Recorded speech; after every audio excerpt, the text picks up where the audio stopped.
Assalamualaikum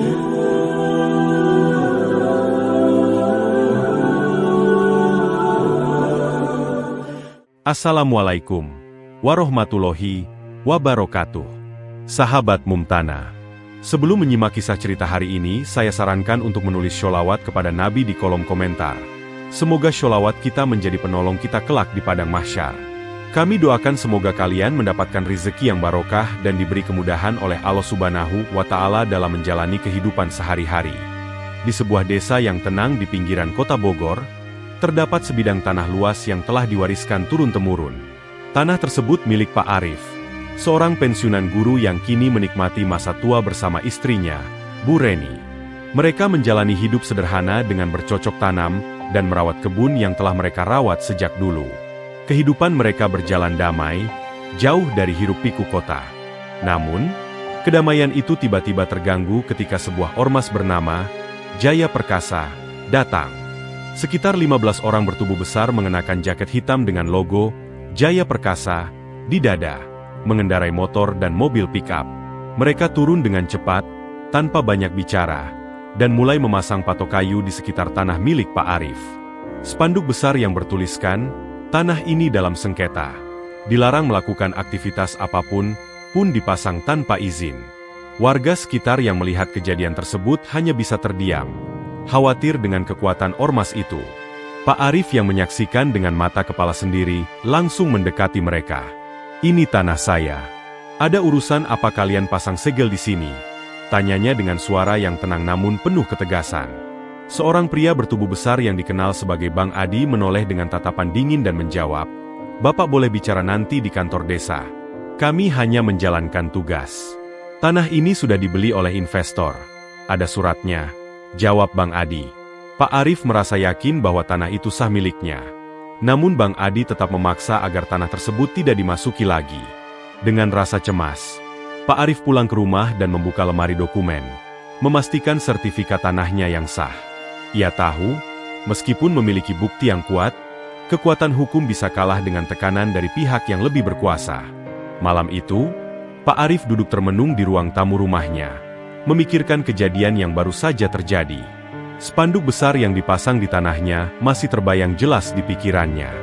Ia merasa tak berdaya, seperti terjebak dalam situasi yang tak dapat ia kendalikan. Tak lama setelah kejadian itu, Pak Arif memutuskan untuk menghubungi anaknya, Doni, yang sedang bertugas di Papua.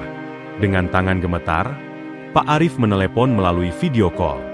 Doni, yang mengenakan seragam militer, muncul di layar dengan wajah yang lelah. Namun, meskipun wajahnya tampak lelah, mata Doni tetap tajam dan penuh perhatian. Ia mendengarkan cerita sang ayah dengan seksama, sementara Pak Arif menceritakan apa yang baru saja terjadi. "Jangan khawatir, Pak. Saya akan urus ini. Tapi jangan bertindak dulu. Hati-hati," kata Doni dengan suara yang tegas, berusaha menenangkan ayahnya. Ia tahu betul bahwa masalah ini bukan hanya soal tanah, melainkan soal harga diri keluarga mereka yang sudah diwariskan turun-temurun.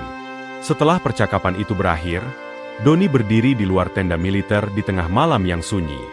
Langit Papua yang gelap seakan mencerminkan perasaan hati Doni. Meskipun jauh dari rumah, ia merasa panggilan tugasnya kini tidak hanya untuk negara, tapi juga untuk melindungi keluarga dan kehormatan yang sudah bertahan lama. Dengan tekad bulat, ia tahu bahwa siapapun yang mencoba mengancam keluarga mereka akan berhadapan dengan dirinya. Kabar ini membuat Doni semakin yakin bahwa masalah ini tidak akan dibiarkan begitu saja. 3 hari setelah penyegelan tanah oleh Ormas Jaya Perkasa, suasana desa di sekitar tanah Pak Arif terasa tegang. Spanduk besar yang bertuliskan, "Tanah ini dalam sengketa," masih tergantung, mengingatkan setiap orang akan adanya ancaman dari ormas tersebut. Warga desa yang dulunya sering mengunjungi kebun Pak Arif kini enggan melintas di dekatnya. Tanah yang dulu dipenuhi tanaman subur kini menjadi tempat yang menakutkan. Seakan ada bayang-bayang ancaman yang mengintai setiap langkah. Doni, yang akhirnya mendapat izin cuti darurat, terbang dari Papua dan tiba di Jakarta. Begitu sampai di rumah orang tuanya, ia disambut pelukan hangat dari Pak Arif. Namun tatapan mata Doni menunjukkan ketegasan yang tak bisa disembunyikan. Sesampainya di desa, ia langsung menatap spanduk yang masih terpasang. memandang tanah yang sebelumnya penuh kenangan itu dengan penuh perhatian. Sebagai seorang anggota militer yang terlatih, Doni tahu betul bahwa tindakan gegabah tidak akan menyelesaikan masalah. Maka, ia memutuskan untuk mencari tahu lebih dalam mengenai siapa yang menjadi dalang di balik ormas Jaya Perkasa ini. Ia memanfaatkan jaringan intelijen yang masih ia miliki untuk menggali informasi lebih lanjut. Setelah beberapa hari melakukan penyelidikan diam-diam, Doni mendapatkan fakta mengejutkan. Ia mengetahui bahwa meskipun ormas Jaya Perkasa secara resmi legal, ada faksi liar yang menyalahgunakan nama mereka untuk kepentingan pribadi. Faksi ini dipimpin oleh Fajar Nugraha, seorang mantan calon legislatif yang gagal, yang kini berperan sebagai penguasa lapangan di beberapa proyek tanah. Fajar ternyata memiliki banyak koneksi dengan para investor yang ingin menguasai tanah-tanah strategis di daerah itu, termasuk tanah milik Pak Arif. Doni semakin yakin bahwa masalah ini jauh lebih besar dari yang ia bayangkan, dan ia harus segera mengambil tindakan untuk melindungi keluarganya. Setelah mengetahui siapa yang menjadi dalang di balik ormas Jaya Perkasa, Doni memutuskan untuk menyelidiki lebih lanjut dengan cara yang lebih hati-hati. Ia tahu, untuk menghadapi mereka, ia harus mengetahui setiap gerakan mereka.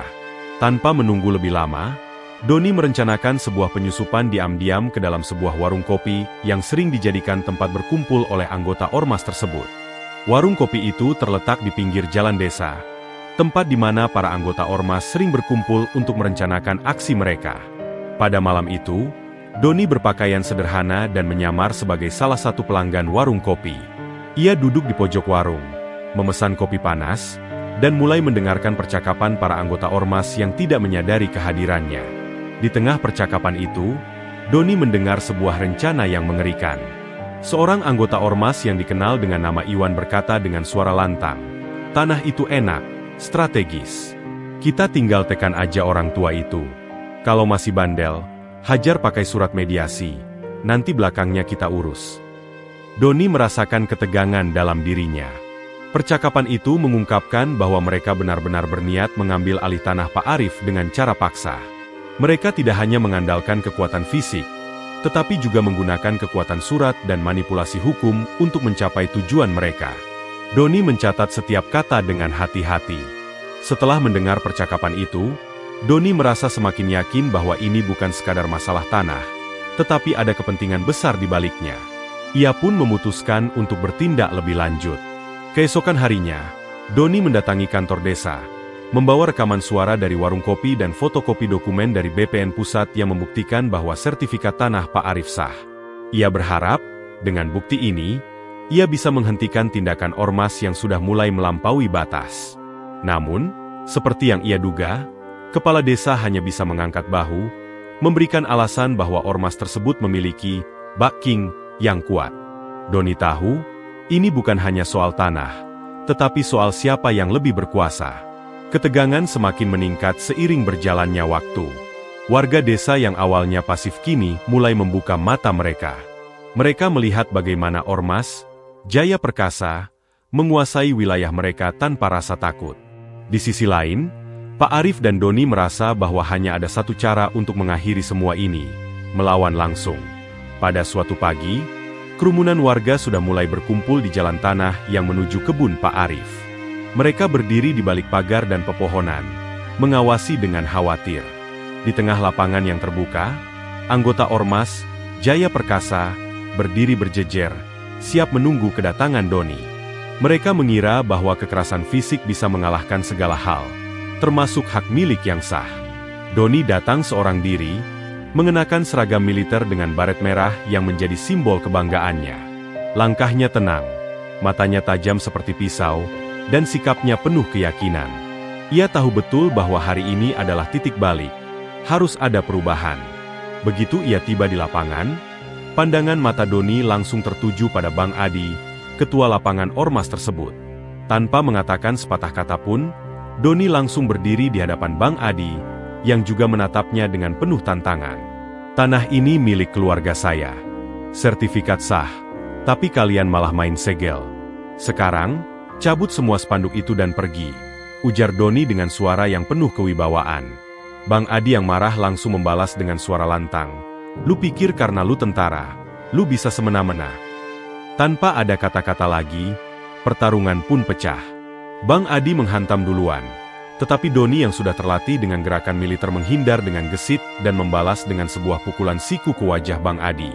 Kedua pria itu terlibat dalam perkelahian sengit. Masing-masing berusaha untuk mengalahkan lawan dengan kekuatan dan keterampilan fisik.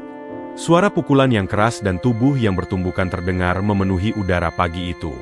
Namun, meskipun pertarungan itu terjadi di hadapan banyak orang, Doni tetap fokus, mengingat bahwa ini adalah pertempuran untuk melindungi kehormatan keluarganya. Perkelahian antara Doni dan Bang Adi berlangsung sengit. Suara pukulan yang terdengar keras memecah kesunyian pagi di desa itu. Bang Adi yang lebih besar tubuhnya mencoba menyerang dengan kekuatan kasar. Namun Doni yang terlatih dengan gerakan militer mampu menghindar dengan lincah dan membalas setiap serangan dengan penuh ketelitian. Satu demi satu, pukulan Doni mengenai sasaran, hingga akhirnya Bang Adi terjatuh ke tanah dengan wajah babak belur. Beberapa anggota, Jaya Perkasa, yang melihat rekannya jatuh terguncang, dan beberapa dari mereka berusaha untuk ikut campur. Namun, sebelum mereka bisa bergerak lebih jauh, seorang pria berpakaian sipil muncul dan menghentikan mereka. Ternyata, pria itu adalah seorang petugas intel dari pusat yang sudah mengamati situasi tersebut.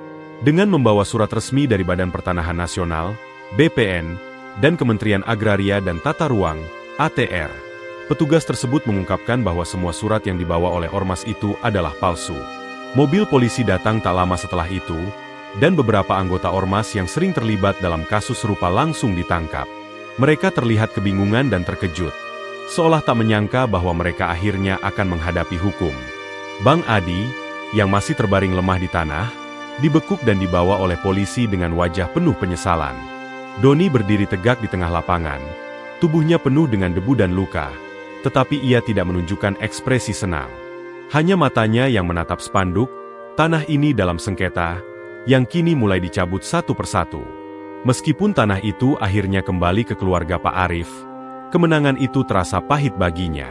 Ia tahu bahwa ia harus menerima konsekuensi dari tindakannya. Beberapa hari kemudian, Doni menerima surat panggilan dari satuannya. Ia diberi peringatan keras karena bertindak di luar prosedur militer. Namun, meski mendapat sanksi, Pak Arif menepuk bahu anaknya dengan bangga. Apapun yang terjadi, Bapak bangga. Kadang, keadilan itu memang harus dibela langsung, kata Pak Arif dengan mata yang berbinar penuh haru. Doni tetap berdiri tegak, meski harus menghadapi konsekuensi dari tindakannya. Ia tahu satu hal pasti, harga diri, tanah warisan, dan kejujuran tidak boleh dijual atau dibeli dengan harga apapun.